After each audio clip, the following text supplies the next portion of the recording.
기도하겠습니다. 하나님 아버지 감사합니다.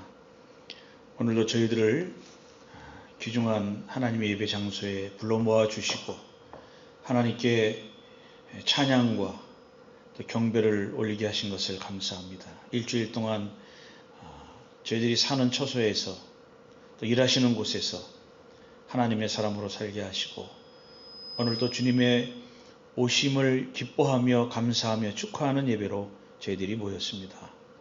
하나님, 이 기쁨의 소식이 온 백성에게 들려지게 하시고 사랑하는 소명교회를 통해서 아름다운 복된 소식이 이 인근 지역에 또 이 모든 지역에 전해질 수 있도록 주의 종도를 붙들어 주시며 또 저희들의 마음을 성령께서 하늘의 빛을 비춰주심으로 말미암아 열어주시고 또 맑게 하시고 밝게 하여 주셔서 하나님의 말씀대로 살아가는 주님의 종들이 다 되도록 축복해 주시기를 예수님의 이름으로 기도하옵나이다. 아멘. 오늘 우리가 함께 교독한 미가서 5장 2절부터 6절에 있는 말씀을 중심으로 해서 목자이신 예수 그리스도라고 하는 제목으로 말씀을 드리도록 하겠습니다. 우리가 찬송가 나의 기쁨 나의 소망 되시며 이런 찬송의 가사를 보면은 이리저리 헤매는 내 모양이라고 하는 가사가 있습니다. 아마 이것이 21세기를 살아가고 있는 현대인들의 모습을 정확하게 말해주고 있는 것이 아닌가 이렇게 생각을 해봅니다. 그럴 때에 세상의 빛으로 오신 예수님이 우리의 마음을 보시고 또 들어오셔서 우리 속에 은혜를 주시고 또 긍휼과 자비로움의 은혜를 베풀어 주실 줄로 믿습니다. 오늘 우리가 함께 읽은 이 말씀을 통해서 큰 은혜가 있기를 바랍니다. 오늘 우리가 잘 아는 대로 이 미가서는 미가라고 하는 선지자가 이 글을 썼습니다. 미가라고 하는 뜻은 주와 같은 신이 누구인가, 또 여호와와 같은 자 누구인가 라고 하는 이름의 뜻을 가지고 있습니다.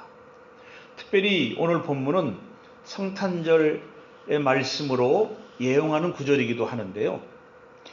이 말씀을 우리들이 읽으면서 또 저도 준비를 하면서 본문이 단지 예수님의 탄생을 예고하는 말씀에 불과한지 아니면 그 이상의 의미가 담겨 있는지 우리가 생각을 해보아야 하겠습니다. 또 저는 생각을 하고 또 말씀을 준비했습니다. 이 미가 선지자라고 하는 사람은 모레셋이라고 하는 유다의 작은 마을 출신의 사람입니다. 그래서 1장 1절에 이 사람에 대해서 나오고 있는데 요담과 아하스 그리고 히스기야 왕 때 활동을 하고 있습니다. 이 사람은 자기 아버지의 이름도 남겨지지 않은 그런 사람이었습니다만은 남유다의 정치적이고 종교적인 지도자들을 하나님의 법정 앞에서 가차없이 비판한 사람입니다.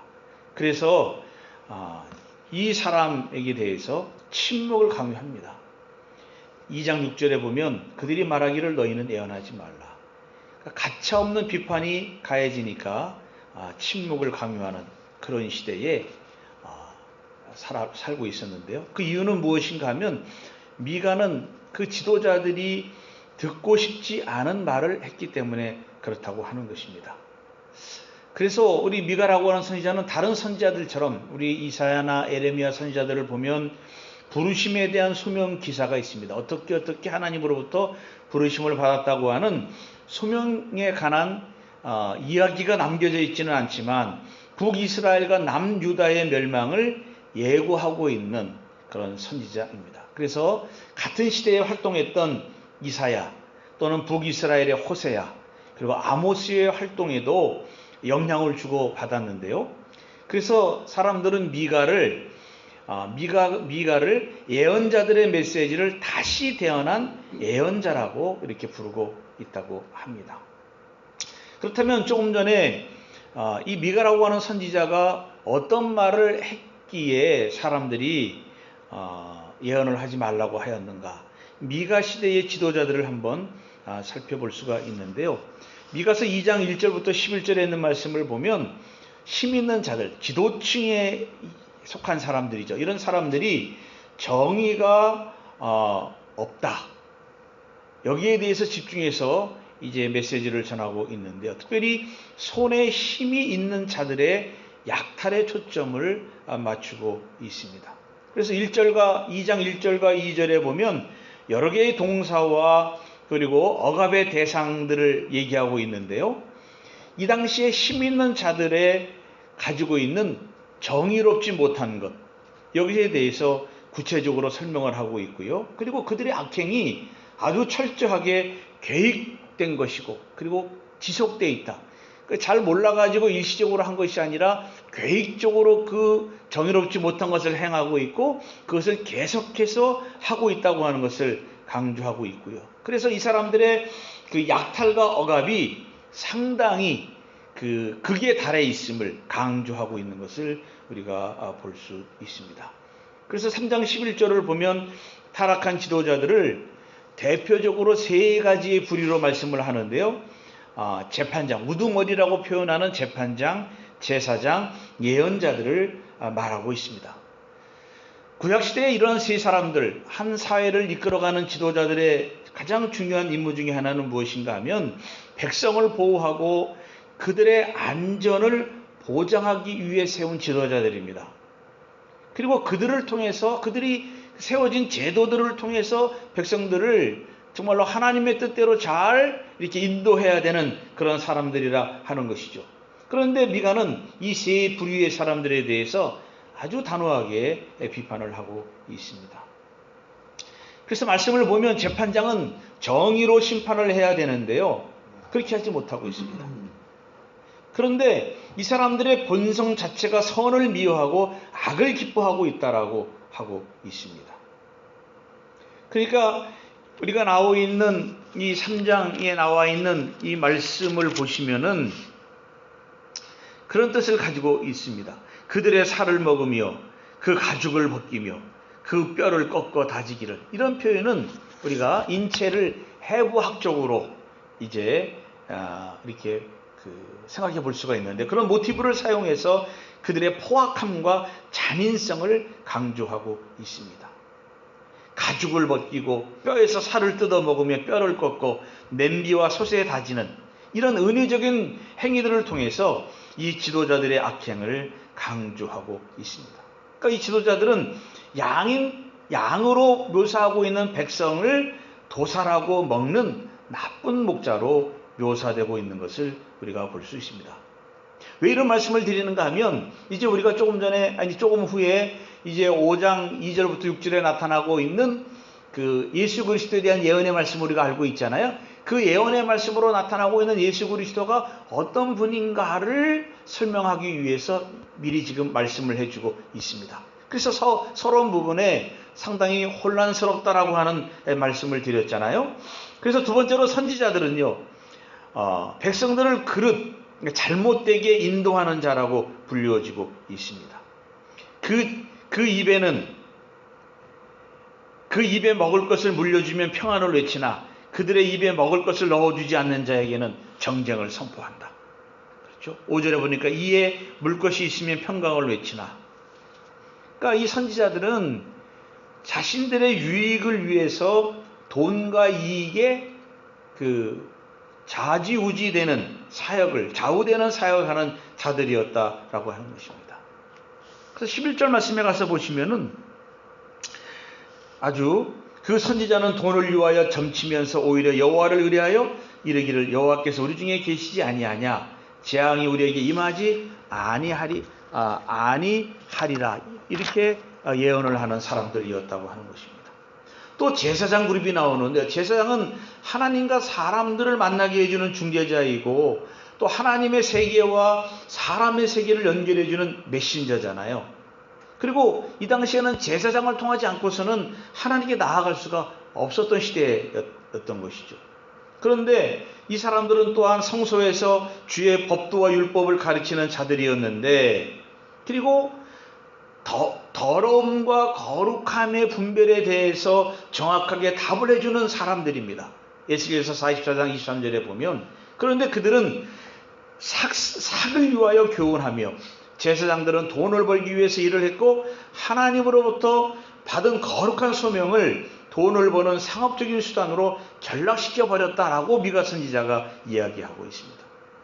한 사회를 지탱하고 한 사회를 원만한 세상으로 이끌어가야 하는 중요한 세 가지 직임을 받은 이 사람들은 한마디로 말씀을 드린다면 돈의 노예로 전락해 버렸다는 사실입니다. 하나님 대신 돈을 더 섬기는 자들이지만 겉으로는 그래도 하나님의 사명을 잘 수행하고 있다고 믿었던 사람들이었다고 하는 것입니다. 이것이 사실 중요한 사실이죠. 제사장들은 거룩한 옷을 입었고 구별된 옷을 입었습니다. 겉으로는 그렇게 보여졌습니다. 또 선지자들은 그래도 이 사회의 어떤 부분들을 가지고 예언한다고 하는 자부심을 가지고 있었지만은 그들의 예언은 돈 가진 사람들 그리고 정치적인 힘을 가진 사람들을 위한 예언이었다라고 하는 것이고요. 또 정부의 지도자들은 백성들을 보살피고 또 거룩하고 선한 길로 인도해야 되는데 그렇지 못하고 자신들의 이익을 위해서 백성들을 이용한 그런 지도자들이 있었다라고 하는 것입니다. 이런 세상에서 미가는 자기 자신의 직무, 자기 자신의 소명은 백성들의 허물과 지도자들의 죄를 폭로하는 것이다. 이렇게 강조하고 있다고 하는 것입니다. 요즘의 표현으로 말씀을 드리면 쓴소리를 한다. 또 욕먹을 각오를 하고 한마디 하고 있다. 이런 표현을 하고 있잖아요. 요즘에도 우리가 매스미디어를 보면은 뭐 어른들이라고 하시는 분들이 나와서 욕먹을 각오로 한마디 한다. 근데 대체적으로 그 한마디가 더 욕을 먹는 소리를 많이 하니까 문제가 되고 있죠. 자, 이런 것들을 보면 미가 시대의 사회상이라고 하는 것은 한마디로 케이오스, 혼돈이라고 하는 것입니다. 혼란스럽다고 하는 것이죠. 이런 상황 속에서도 하나님의 정의와 지도자들의 올바른 역할을 위해서 그들이 듣고 싶지 않은 말을 하는 이유는 무엇인가? 시대가 너무 위험하고 나라의 운명에 달린 시기였기 때문에 미가는 이런 말을 할 수밖에 없었다라고 하는 것입니다. 이것이 바로 소명을 받은 자의 운명이라 그럴까요? 숙명이라 그럴까요? 이런 것들을 우리가 생각해 볼 수 있습니다. 그렇다면 왜 이 미가의 시대가 혼돈의 상황인가? 그때는 아수르의 서방 정벌로 말미암아 유다의 전쟁의 두려움이 직접적 또는 간접적으로 상존하고 있었던 때였습니다. 또 아수르의 조공을 바치기 위해서 백성들이 경제적으로도 많은 고충을 경험할 때였다고 하는 것입니다. 그래서 왕들과 소수의 정치가들, 사회 지도자들은요, 자신들의 정치적 입지를 고려해서 아수르의 우호적인 태도를 취하거나 아니면 반아수르적 성향을 지니고 있는 백성들에게 인기를 얻기 위해서 바빌론이나 애굽의 지도자들과 결탁해서 자신들의 입지를 견고하게 하려는 모습이 있었다라고 하는 것입니다. 마치 우리나라가 그 한일 합방이라고 하는 을사늑약을 맺기 전의 상황과 비슷하다라고 하는 것입니다. 얼마나 많은 돈 많은 사람들이 일제의 정치가들에게 인정을 얻기 위해서 뭐 심지어 어떤 백화점 하는 사람은 그 비행기까지 바친 그런 사람들이 있었지 않습니까? 그러니까 상당히 그 자신들의 유익만을 위해서 나라의 안전과 이런 것들은 다 생각하지 않았다라고 하는 것이죠. 그러니까 과중한 세금, 지도자들의 무능력 이런 것들은 결과적으로 국력을 약화시키고 백성들에게는 더욱 어려움만 가중시키게 되었다고 하는 것이죠. 이것은 오늘날 약소국들이 당하고 있는 것과 비슷한 것입니다. 우리나라도 남한산성이라고 하는 영화를 보시면 아시겠지만 주전파와 주화파 싸워야 된다. 아니다. 화친을 맺어야 된다. 이런 것들이 있잖아요. 이런 시대에 왕은 어떻습니까? 중간에서 이렇게도 못하고 저렇게도 못하는 진퇴양난의 시기고 우왕좌왕을 하기 때문에 나라는 더 혼란스럽고 혼돈으로 빠져들어가고 있었다고 하는 것입니다. 그래서 백성들은 이런 국가적인 재난 속에서도 자신들의 부귀만을 추구해 나가는 소수의 지도자들의 비리를 보면서 백성들의 가치관과 그리고 기존 질서들이 흔들리고 있었고요. 사회는 수도 사마리아와 유다의 수도 예루살렘에 근거하고 있는 산당과 우상숭배 처소에 있었던 음행과 성적인 무질서가 상당했음을 미가서에서 우리들에게 말씀해 주고 있습니다. 이런 세상에서 발전하고 있는 것은 무엇인가 하면 대체로 개인적인 이기주의가 발달을 합니다. 사회적인 공의와 공공의 이익은 철저히 무시되고 개인만 살 궁리를 하게 됩니다. 멸망의 위기에 처했던 나라들을 생각해 보시면 비슷한 현상들이 이때에도 있었다라고 하는 것입니다. 정말로 일반 백성들은 잘 모릅니다. 그리고 그들은 세상을 원망하고 분노가 가득하게 되는 것이죠. 신앙인들도 마찬가지입니다. 신앙을 불신하고 어떻게 해서든지 자기만 잘 되면 된다는 생각이 가득하게 됩니다. 사회를 좋은 모습으로 바꾸려는 노력보다는 그런 노력들을 비난하고 비웃음을 지으면서 어디 그런 것들이 잘 되나 보라 하는 냉소주의가 판을 치는 그런 세상 속에서 미가가 활동했었다라고 하는 것입니다. 이런 상황 속에서 미가는 두려워하지 않았습니다. 미가서 3장 8절 말씀에 보면 오직 나는 여호와의 신으로 말미암아 권능과 공의와 재능으로 체험을 얻고 야곱의 허물과 이스라엘의 죄를 그들에게 보이리라라고 말씀하고 있습니다. 이런 예언의 말씀으로 자신의 사역과 소명을 강조하고 있습니다. 여러분, 이러한 혼돈의 시대, 군사적인 권력과 외교적인 힘, 그리고 경제적인 부귀, 그리고 물질 만능과 개인적인 음란과 방종의 시대에 미가는 좀 더 근본적인 것에 집중하고 있는 것을 우리들에게 보여주고 있습니다. 그것은 무엇입니까? 여호와의 신, 즉 성령의 능력으로 자신이 충만하게 된다고, 그리고 자신에게 맡겨진 소명을 다시 자각하고 있는 것을 우리들에게 보여주고 있습니다. 그러니까 대다수의 사람들이 휩쓸려 돌아가는 것으로 휩쓸려 가지 아니하고 이 미가는 조금 더 집중적으로 하나님께서 우리들에게 나에게 주신 그것이 무엇인가 그것을 바라보고 있었다라고 하는 것입니다. 그리고 그런 사람이 보는 해결책, 미가라고 하는 선지자가 보는 해결책은 어떤 유명하거나 유능한 사람에게서가 아니라 근본적인 원인이며 이 세상을 인도해 가시는 하나님께 있음을 말하고 있고 그것을 사람들에게 제시하고 있습니다. 그것이 오늘 나타나고 있는 본문의 말씀입니다. 5장 2절에 보니까 베들레헴 에브라다야 너는 유다 족속 중에 작을지라도 이스라엘을 다스릴 자가 네게서 네게로 나올 것이라. 그의 근본은 상고의 영원에 있느니라 말씀하고 있습니다. 작은 자 잡은 것입니다. 베들레헴 에브라다야 너는 유다 족속 중에 작을지라도 작은 장소와 작은 사람을 이야기하고 있습니다. 이처럼 위기에 처해 있는 나라를 구할 통치자를 하나님께서 보내주시는데 그 보내주시는 새로운 인물이 누구인가? 새로운 왕이 누구인가? 그 새로운 왕을 통해서 회복시킬 그 사람은 베들레헴 에브라다라고 하는 것이죠. 그리고 유다 족속이라고 하는 것입니다. 이 당시에 베들레헴은 예루살렘처럼 큰 성읍이 아니라고 합니다. 농촌이고 변방입니다. 그리고 유다 족속도 인구가 얼마 되지 않습니다. 어떤 분들은 유다 족속이 한 1000명 정도 된다라고 하는 그렇게 말하는 학자들도 있는 것을 보게 됩니다. 상당히 알아주지 못하는 장소, 알아주지 못하는 족속에서 한 사람이 나올 것이다 라고 얘기하고 있습니다. 창세기 35장 19절과 48장 7절에 보면 에브라다가 베들레헴과 동일시되고 있고요. 그리고 아마 에브라다는 베들레헴에 둘러싸인 지역이라고 할 수 있는데요. 왜 이것을 얘기하고 있느냐? 거기서 나올 그 사람이 다윗의 후손임을 말씀하고 있습니다.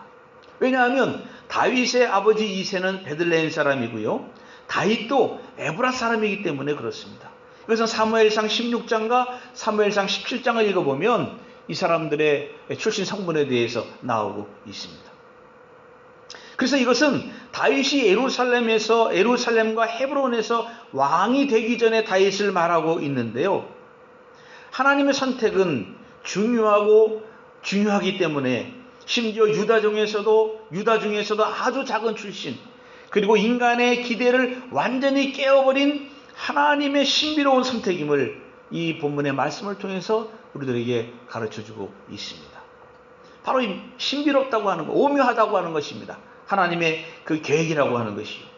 그래서 사람들의 주목을 끌지 못한 변방의 농촌과 작은 부족에게서 메시아가 오신다는 것은 바로 메시아 사건이라고 하는 것은 사람의 계획과 예상을 넘어서 하나님의 신비로운 섭리에 의한 것이라고 하는 것을 우리들에게 말씀하고 있습니다. 이런 신비로운 일들이 성경 곳곳에서 증명하고 있습니다. 사사기 6장 15절에 보면 기드온의 경우가 있잖아요. 또 사무엘상 16장 11절에도 보면 다윗의 경우도 해당이 되지 않습니까? 바로 우리 성경을 읽어보면 우리들의 예상과는 전혀 다른 연약한 사람들을 통해서 하나님의 사람으로 쓰임을 받는 그런 경우들이 나타나고 있다고 하는 것입니다. 그리고 여기서 중요한 단어는 무엇인가 하면 이런 족속 중에서 작을지라도 이스라엘을 다스릴 자가 나올 것이다 그랬습니다. 다스릴 자가 중요한 것이죠. 이 다스릴 자가 누구며 어떤 일을 하는 자인지가 중요한 의미를 가지고 있습니다. 이것은 조금 전에 다윗에 대해서 말씀을 드렸듯이 다윗을 근원으로 하는 메시아가 나온다라고 하는 것입니다. 이것은 육신의 혈통과 또는 타이폴로지, 모형론적으로 살펴볼 수가 있는데요. 혈통적인 다윗 계열의 메시아 사상은 사무엘상 7장 12절 이하에 나타나고 있습니다. 보통 나단의 신탁이라고 얘기를 하고 있는데요. 하나님께서는 선지자 나단을 다윗에게 보내서 다윗과 약속을 하지 않습니까? 네 수가 다하면 내 씨를 일으켜서 내 왕위에 앉히고 내가 너의 집을 세우겠다. 다시 말씀드리면 다윗 왕조를 세우겠다고 하는 하나님의 약속이 나단 선지자를 통해서 다윗에게 주어지고 있습니다. 그러니까 앞으로 다윗의 가문을 통해서 한 왕, 구원자가 나타날 것이다 라고 하는 것입니다. 그리고 그는 하나님의 백성 이스라엘을 합법적으로 통치하는 잘하는 의미로서 나의 아들로 곧 하나님의 아들로 삼겠다라고 약속을 해주시고 있습니다. 그래서 이것을 우리가 나단의 신탁이라고 하는 것이죠. 그래서 다윗의 씨 하나님의 아들로서 다윗의 왕조를 세우는 자 유다 메시아 사상이 여기서 나오게 되는 것입니다. 그러니까 나단의 신탁은 다윗 왕조를 성립시켜 나가고 있습니다. 그래서 마태복음 1장 1절이 어떻게 시작하고 있습니까? 아브라함과 다윗의 자손 예수 그리스도의 세계라 족보라 이렇게 얘기를 하고 있습니다. 여기서 아브라함과 다윗의 자손 그리스도의 자손은 씨를 얘기하고 있는 거예요. 씨 어린아이 씨를 얘기하고 있습니다. 그래서 또 한 가지는 다윗을 근원으로 하는 구원자뿐만 아니라 모형론적으로는 앞으로 오실 이상적인 왕으로서의 다윗 왕을 말을 하고 있습니다. 그러니까 다윗의 계열로 오시는 한 왕은 이상적인 왕이 된다는 것입니다. 그러니까 그 사무엘서에서 말씀하고 있는 다윗 왕은 모형이 되는 것이고 그 모형의 원형은 앞으로 오실 왕이 되시는 것인데 그분이 조금 전에 말씀드린 바로 예수 그리스도 마태복음에 나타나고 있는 1장에 나타나고 있는 그 예수 그리스도를 분명히 말씀하고 있습니다. 이것이 바울에 의하면은요. 우리가 몇 주 전에 말씀을 드렸지만 로마서 1장 1절부터 4절에 하나님의 아들은 어떤 분이냐라고 하면서 육신의 관점에서는 다윗의 씨로 낳고 다윗 혈통이라고 말씀을 했고요. 성결의 영, 성령의 활동 영역에서 또는 성령의 관점에서 보면 성결의 영으로는 부활하시어 부활의 능력으로 하나님의 아들로 인정이 되셨다. 그러니까 인정되셨다고 하는 말은 무엇인가 하면 우리 주 예수 그리스도시다라고 하는 말씀을 우리들에게 주시고 있습니다. 그러니까 하나님의 주이시고 하나님의 우편의 예수를 또 높이셨다고 하는 말씀이 나오는 이것은 대권을 위임한다는 말이면서 우편에 앉은 자가 그 왕의 대권을 대신 행사하신다. 우리가 예수 그리스도가 부활하시어 하나님 보좌 우편에 앉아 계신다라고 표현하고 있잖아요. 그런 표현이 바로 그런 뜻이라고 하는 거예요. 왕의 대권을 대신 행사하시는 분. 그러니까 하나님의 주권, 창조주의 주권을 예수님이 유임받아서 예수님이 행사하신다는 것. 그것이 바로 주 예수 그리스도다. 만유의 주권을 행사하는 하나님의 아들이라고 하는 뜻을 우리들에게 가지고 있습니다. 그런데 이런 분이 누구냐? 그 다스리는 자, 통치자의 근원이 오래되었다라고 말씀하고 있습니다. 여기 5장에 보시면은 뭐라고 말씀하고 있습니까?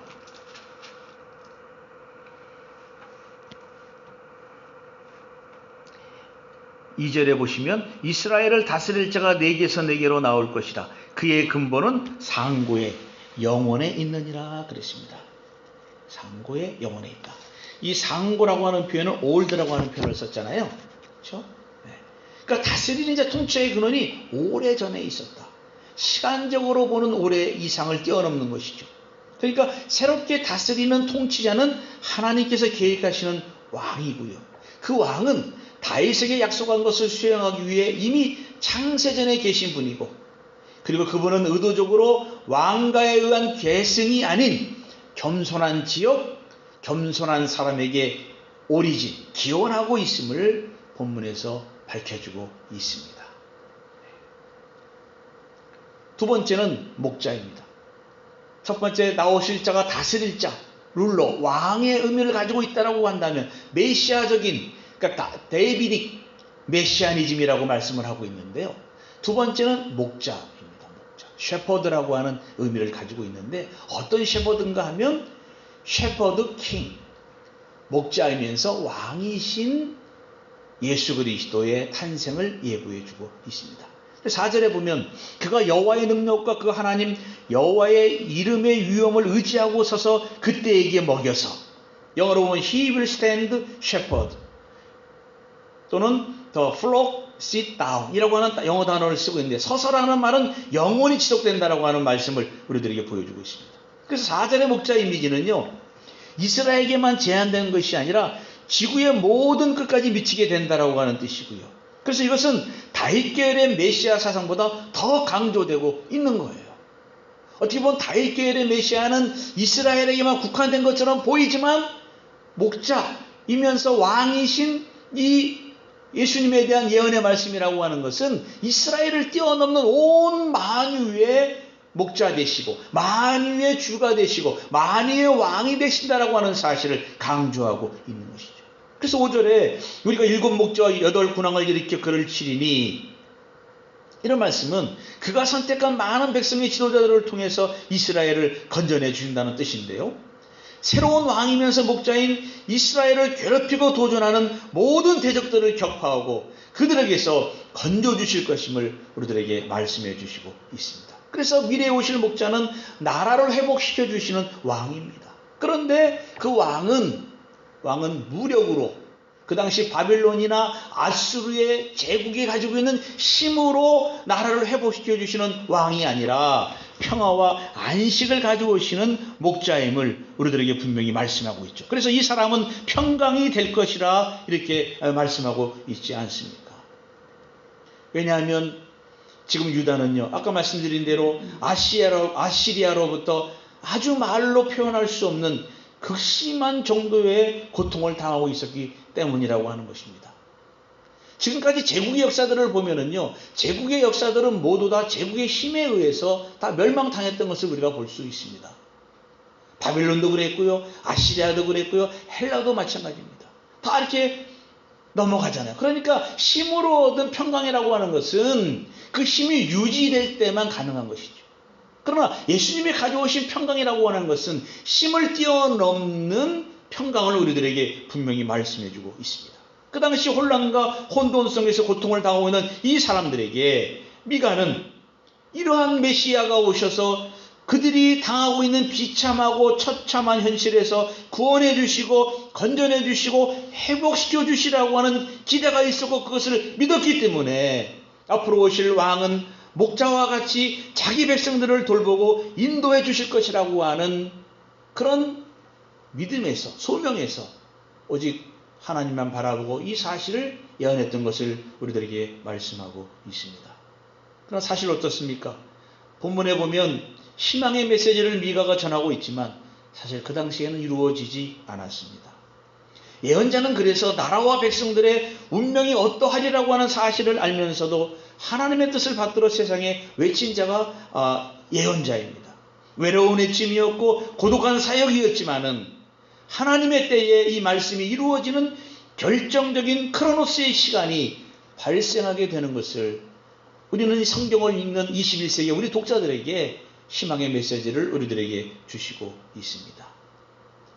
오늘 이 미가서 5장 2절과 6절까지의 말씀을 생각해 보면서 우리는 마태복음의 말씀을 우리가 생각해 볼 수가 있습니다.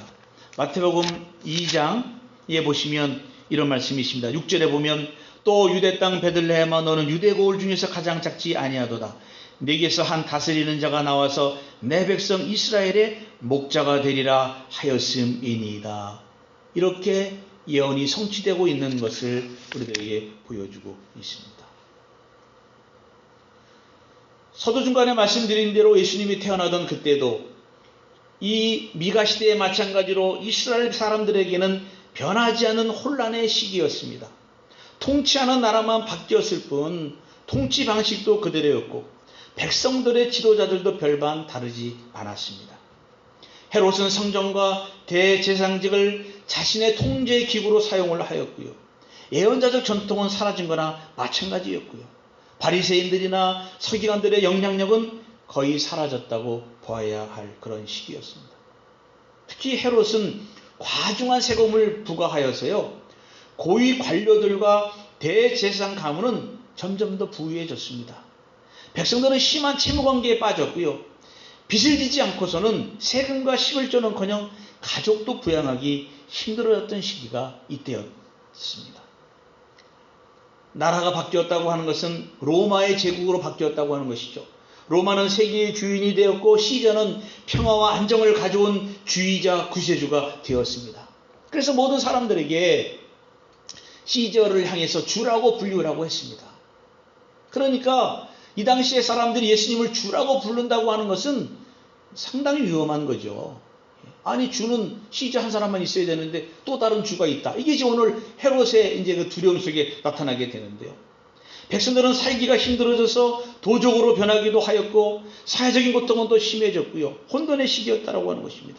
그래서 사람들은 절망하게 되었고 도덕적으로 무책임하고 타락하고 자신의 운명을 신들의 힘을 이용해서 알아보려고 하는 시도들을 많이 하였는데요. 특별히 점성술이 많이 발전하게 되었습니다. 이 점성술은 신바벨로니아 문명에도 발전이 되었는데요. 점성술은 단순히 하늘의 별을 보고 자신들의 운명을 점치는 그런 것이 아니에요. 그런 것만이 아닙니다. 오늘날로 말씀을 드리면 그 당시에 점성술을 보는 학자들은 미래학자입니다. 미래학자. 오늘날로 말씀드리면요. 그런 것들이 발전하게 되었다는 것이죠. 그래서 숙명론적인 사고와 절망적인 분위기가 절정을 이룬 그런 시대였습니다. 이런 절정의 시기에 미가의 예언적인 외침이 성취됩니다. 이루어집니다. 그래서 조금 전에 읽어드린 마태복음 2장 6절에서 마태는 마태복음에서의 미가의 예언을 이야기합니다. 그것이 2장 6절이라고 말씀을 드렸죠. 동방박사들은 별을 보고 예수님이 나신 곳을 찾아오게 됩니다. 아까 조금 전에 점성술이 발전했다고 그랬잖아요. 아마 이때부터 이미 그 바벨론의 시대부터 여러분들 이제 구글링을 해보시면 나오지만 황도 시공이라고 하는 별자리 이야기가 나옵니다. 그래 이것이 처음 생길 때 황소 자리에 있었던 춘분점이 4000년 전에는 양자리로 옮겨지게 되고요. 예수님이 태어나던 2000년 전에는 물고기 자리에 있었다고 합니다. 물고기, 익투스라고 하는 물고기. 우리가 차 뒤에 붙이고 많이 다니죠. 예수 그리스도 하나님의 아들, 구원자. 그냥 나온 것이 아니라 이런 말들이요. 이런 연관성이 있는 거예요. 예. 참 재밌죠. 저도 다른 의미로 저는 이게 이 사람들이 기독교인들이 핍박을 받을 때 어떤 암호구어처럼 이런 것을 이제 썼다고 사용한 것을 알고 있었는데요. 다른 이제 과학자가 쓴 책을 읽어보니까 이런 그 별자리적인 의미가 있다. 이렇게 얘기하는 책을 읽어봐서 잠깐 말씀을 드렸습니다. 그래서 미가의 본문에는 5장 2절을 마태가 표현한 결코 작지 아니하다라는 말로 여호와께서 종말의 이스라엘의 지도자들을 대적하시고 저들을 사람들의 눈에 보기에는 기이한 방식으로 뒤엎을 것이다. 전복시킬 것이다 라고 하는 메시지를 포함하고 있습니다. 결코 작지 아니하다. 예? 여기 보면 결코 작지 않다가 가장 작지 아니하도다. 이런 말씀이잖아요. 예? 그러니까 새로 오는 다윗의 목자는 옛 군주제 속의 다윗의 반복이 아니라 유다의 가장 작은 곳에서 오지만 사람들의 눈에는 기이하게 보일지라도 하나님께서 친히 세우시는 새로운 왕, 곧 하나님의 신적 통치가 임하는 왕국의 새로운 목자 다윗, 셰퍼드 킹을 예언하고 있고 그 예언이 이루어졌다라고 말씀하고 있습니다. 이것은 우리가 2장 4절, 마태복음 2장 2절부터 4절에 보면 헤롯과 온 예루살렘이 소동하여 놀라는 배경이 됩니다. 이것이 결국 유아살인이라는 잔인한 사건의 시발점이 됩니다. 여기에는 자세하게 말씀을 드릴 수, 왜 동방 박사들이 직접 예수님에게 가면 되는데 직접 가지 않고 헤롯에게 가잖아요. 이게 이제 우리가 생각해 볼 거리가 되게 되는데, 여기 보시면 이런 말을 합니다. 유대인의 왕으로 나신 이가 어디 계시냐? 우리가 동방에서 그의 별을 보고 그에게 경배하러 왔노라. 헤롯 왕이 열 받겠습니까? 안 받겠습니까? 그래서 온 예루살렘과 헤롯이 소동하게 되었다. 그래서 결국 2살 이하의 어린애는 다 죽어버리라고 하는, 유아살인이라고 하는 잔인한 사건의 시발점이 되지만, 그럼에도 불구하고 하나님의 신비롭고 장엄한 개입으로 인해 작지만 결코 작지 않은 유대 땅 베들레헴 출신의 목자가 세상에 평화를 주고 긍휼을 베푸시라는 분이라는 소망을 우리들에게 주고 있다고 하는 사실입니다. 사실 호모의 일리아드나 그 클래식, 우리가 클래시라고 말하는 그 당시에 그 책에 나오는 고대 세계에서의 목자는요, 군사적인 통치자를 의미했다고 합니다. 그리고 신들에 의해서 권능이 주어진 사람이었고 강한 용사, 또 한편으로는 친절한 아버지의 모습으로 고대 세계에서는 목자를 묘사하고 있다라고 하는 것이죠. 그래서 마태복음 2장 6절에서 말하는 목자인 왕, 목자로서의 왕은 그가 태어나심으로 메시아적인 목자이신 왕이 오셨고, 그는 이스라엘의 구원자이시며 다윗 왕국을 회복하실 분이라고 하는 사실이고요. 이것은 다윗이 목자면서 왕이라는 사실에서도 우리가 볼 수 있습니다. 그는 결코 백성들을 돌보지 않고 떠난 사람이 아니었고요. 백성들을 위험에서 보호하신 신실하신 목자임을 다윗을 통해서 우리들에게 사무엘상 17장 20절과 35절에서 말씀하고 있습니다. 이것은 하나님의 마음을 가진 목자로서 의로움과 인격을 가지신 왕이심을 우리들에게 나타내주고 있습니다. 여러분, 그래서 마태가 인용하고 있는 또 다른 구절인 사무엘하 5장 2절에 보면 여호와께서도 왕에게 말씀하시기를 내가 내 백성 이스라엘의 목자가 되며 이스라엘의 주권자가 되리라 하셨나이다라고 또한 말씀하고 있습니다. 이렇게 목자를 목양할 자와 인도할 자, 왕으로서 다스린다는 것이죠. 그 인도할 자로 언급하고 있는 것은 구약에서 종말의 다윗 목자 전통에서 가장 기본적인 틀을 제시하고 있는, 그러니까 성경에는 사실 목자로서의 메시아를 여러 군데서 많이 얘기하고 있어요. 우리가 미가서에서도 말씀하고 있고 우리 마태복음에서도 얘기하고 있고 여러분들이 잘 알고 있는 에스겔서 34장 37장에서도 말씀하고 있고 이사야에서도 말씀하고 있고 스가랴에서도 말씀하고 있습니다. 그런데 미가서에서 말씀하고 있고 마태복음과 연결시켜주긴 목자의 의무는, 그 목자의 의미는 무엇인가 하면 왕으로서의 목자, 그리고 다윗 전통의 메시아를 동시에 말씀하고 있다. 두 가지 의미를 얘기하고 있다라고 하고 있습니다.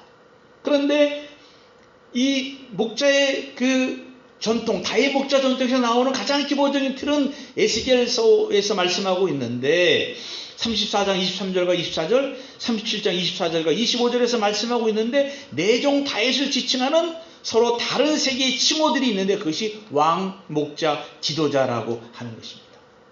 그런데 여기서는 본문에서는 하나님께서 이스라엘의 회복의 때 임명하신 목자로 지명한 자, 그러니까 더 셰퍼드 어포인트, 그러니까 목자 지명자로 임명된 그 사람은 회복된 양 무리 위에 다스릴 왕, 그리고 그들 가운데 거하는 지도자로 표현되고 있다라고 하는 것입니다.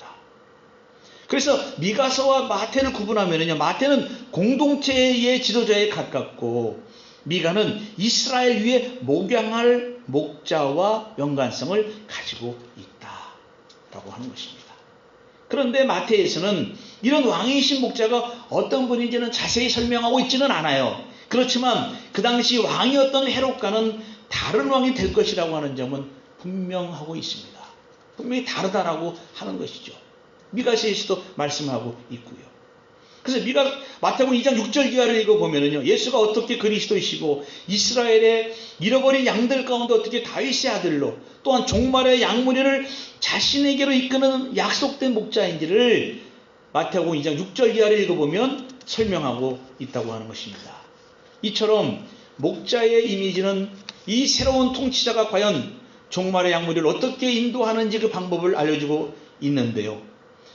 그 그리스도가 어떻게 임마누엘이 되는지에 대해서 설명해 주고, 예수 그리스도는 하나님께서 그의 백성들과 함께 하는 자, 곧 임마누엘인데 함께 하시는 방식이 종말에 나타나 오실 다윗 목자라고 하는 사실을 우리들에게 말씀해 주고 있습니다.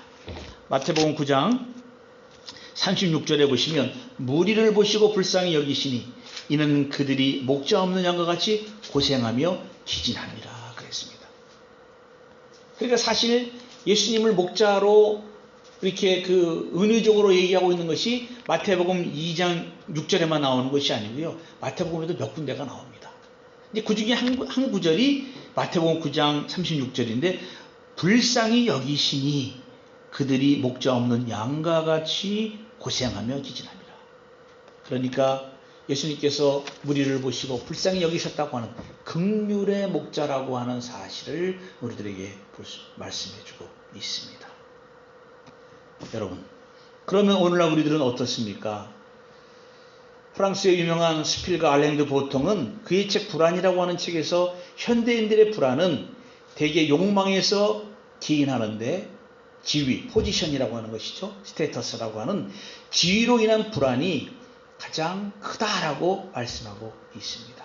그러니까 자기 자리를 차지하기 위한 사람들의 모습이라고 하는 것이에요. 그러니까 세상에서 자기가 차지하는 자리가 불안정하면 어렵다는 것이죠. 혼란스럽다는 것이죠. 그래서 그 자리를 통해서 사람들이 얼마나 많은 사랑을 받을 수 있는지 결정하고 그렇다는 겁니다. 그러니까 사람 자체를 보고 사랑하고 좋아하는 것이 아니라 그 사람의 자리 때문에 그 사람을 인정해주고 좋아할 수 있다는 것이죠. 이것을 얻기 위한 사람들이 살아간다는 거죠. 이것이 불안하니까 혼돈에 빠질 수 있다라고 하는 것입니다. 그래서 정신적 욕망으로 인해 불안에 시달리고 있다라고 하는 것입니다.